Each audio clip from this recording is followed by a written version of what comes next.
Oke, untuk cara pembuatan Simplicia ini ada 8 tahapan ya. Kalau di buku 9 tahapan, tapi yang ke-9-nya itu adalah pemeriksaan mutunya atau ujinya. Jadi saya anggap untuk cara pembuatan ini hanya 8. Cara pembuatan Simplicia itu dimulai dari pengumpulan. Pengumpulan apa? Pengumpulan kenangan? Bukan, tapi pengumpulan bahan baku. Yang kedua adalah sortasi basah. Sortasi basah ini adalah pemilihan. Ya, memilih. Kemudian yang ketiga adalah pencucian, yang keempat perajangan atau pengecilan ukuran partikel, yang kelima pengeringan, yang keenam sortasi kering. Ini ada sortasi basah, sortasi kering. Kalau sortasi basah itu pemilihan waktu dia masih dalam bentuk tanaman segar, tapi kalau sortasi kering ini pemilihan ketika dia sudah dalam bentuk Simplicia. Selanjutnya setelah disortasi kita masukkan wadah atau di proses pewadahan, dan yang terakhir adalah penyimpanan. Yang pertama adalah pengumpulan Simplicia. Jadi tahap pertama dalam pembuatan Simplicia itu adalah pengumpulan bahan. Ya maaf, ini pengumpulan bahan bukan pengumpulan Simplicia. Pengumpulan bahan ini sangat penting. Kenapa? Karena pengumpulan bahan ini menentukan zat berkhasiat. Nah, apa saja sih yang perlu kita perhatikan ketika kita memilih bahan baku yang akan kita gunakan sebagai Simplicia?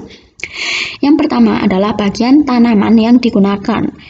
Yang kedua, umur tanaman yang digunakan. Yang ketiga, waktu panen. Dan yang keempat adalah lingkungan tempat tumbuh. Nah, sekarang kita kupas satu persatu. Kenapa bagian tanaman itu perlu diperhatikan? Karena nggak semua tanaman kan kalau tanaman utuh kan ada dari akar, batang, daun, bunga, ya, buah gitu kan. Tetapi di satu tanaman utuh itu tidak semua bagian mengandung zat berkhasiat. Ya mengandung, cuma zat berkhasiat tertingginya itu hanya ada di bagian tertentu saja.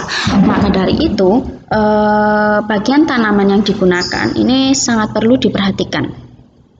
Contohnya, beberapa Simplicia itu di sini dapat dikumpulkan. Yang pertama, sembarangan dari tumbuhan liar tanpa keahlian. Contohnya si IPK radix atau akar IPK. Akar IPK ini tumbuhan liar yang ada di hutan yang digunakan masyarakat daerah secara empiris. Empiris itu artinya turun-temurun. Kemudian cara yang kedua yaitu dengan cara pengumpulan yang memerlukan keahlian. Jadi enggak tiba-tiba ujuk-ujuk kita ngumpul-ngumpulin gitu. Jadi berdasarkan ilmu pengetahuan dan biasanya dari tanaman yang penanamannya teratur di kebun-kebun atau tanaman yang dikultivasikan. Contohnya yang memerlukan keahlian yang berdasarkan ilmu pengetahuan adalah Digitalis Folium dan Belladonna Folium.